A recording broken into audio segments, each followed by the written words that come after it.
Okay.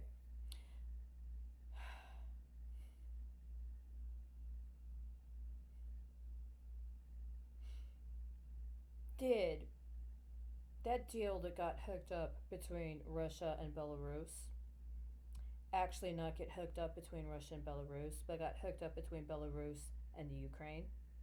And then Russia was going to lean on the Ukraine in order to get what it determined that it was going to do in conjunction with Belarus. Is that what happened? You see, my relationship with the Ukraine goes back a long time, right? I think there was either that it was it might have been the IMF, not the World Bank, that did what it did in what 1996, 1997, and around the time that it was being determined that Russia went bankrupt, or that Russia defaulted on the loan. I was trying to get a job as a union organizer at SEIU Local 880 in Chicago. I had a new campaign regarding organizing in-home childcare workers, right? I just finished starting a successful drive regarding in-home healthcare workers. And I was supposed to be a part of the group of people coming in to organize people as in-home childcare workers or as childcare workers. But I had borrowed somebody's car, and his car got broken into while I was inside talking to someone, and they stole my wallet, and they stole the way for me to be able to drive the car. And so I ended up having to figure out a way to get downtown without any money, without any ID. I had to borrow bus fare from an attendant at a gas station. And somebody made a strategic outlay, or rather, a very comprehensive hedging strategy based on that event, including in connection with my effort to drive to Austin with Yenny Romero in order to try to confirm information on her case as well as pay legal fees to the Supreme Court of Texas. They literally did that. You know that, right? That the time frame during which it was being declared that Russia had defaulted on its loan with I believe it was actually the IMF was the day that the car I had got broken into, and I ended up being dispossessed of my job as an organizer, a labor organizer on the west side of Chicago. And let's see, 97 to 2017. The loan, presumably, the due was in the 2000. It was 1996, right? So that would have been 21 years later. 21 years later, or in my case, 20 years later, I'm literally dealing with the same situation. Somebody wanted to use the money to get gas when it was supposed to go to what? Right? And what's the decision I made? The decision I made is I went out on the streets rather than stay in the house under a conflict of interest with somebody who was in a situation where someone was literally kidnapping their children and tormenting her and her children and trafficking her and her children as part of pension fraud. Pension fraud that was being used to set up very, very, very illegal activities under the auspices of some sort of legal proceeding. Is that what we're talking about? Okay, all right. How about in 2013 and 2014?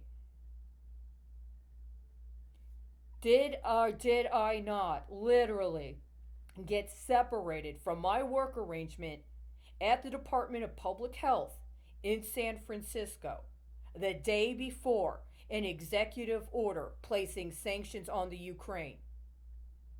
Did that really happen? So, at what point did someone determine they were going to interject in my life and use me and my life as part of their campaign hedging strategy that involved variously using me as national assets of other countries without even letting me know? And when did you decide to swap me from Russia to the Ukraine? Was it after you had me declared to be disabled? Did you make that switch? Do you have any idea how many people I knew personally who were identified as disabled, who had a particular understanding of their political and cultural heritage that somehow ended up having their entire lives dispossessed of them in one manner or another, recapitulated, and then farmed out to the Ukraine? Not just the Ukraine, right? Russia, Chechnya, Belarus. So, are we just pass arounds? Can you just create a replicant of what you've taken from our lives and just, float it around all over the place? What about Donetsk, right? I mean, are they going to be able to get their share of the royalties of the specific national product you're going to create with other people's lives? Okay. If you take out a loan with something like the IMF or something like the World Bank and you default, what right do you have to come get me and my life and my people and then allow for that to circulate all over your economy and all over your country in one sector while you insist on avoiding me and my people and my family and go to charlatans that tried to illegally broker me in violation of pretty much every major law of this country and complete abrogation of the Constitution of this country, and by the way, in violation of treaties they have with your country. Is that what this is about?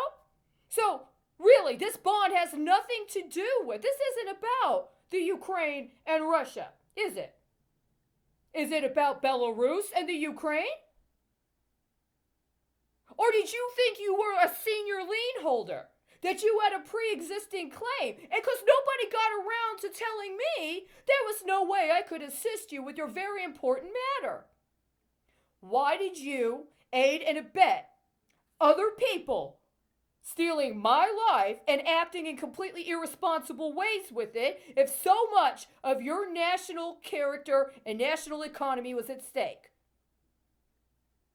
I mean, I apologize. I did everything I possibly could to get in touch with you and the appropriate representatives. If this is really where we're at, did you really allow for that to happen? So when Donald Trump was on the phone with Zelensky in July of 2019, what was really going on? Did he need, I don't know, a loan? Who the fuck did that loan come from?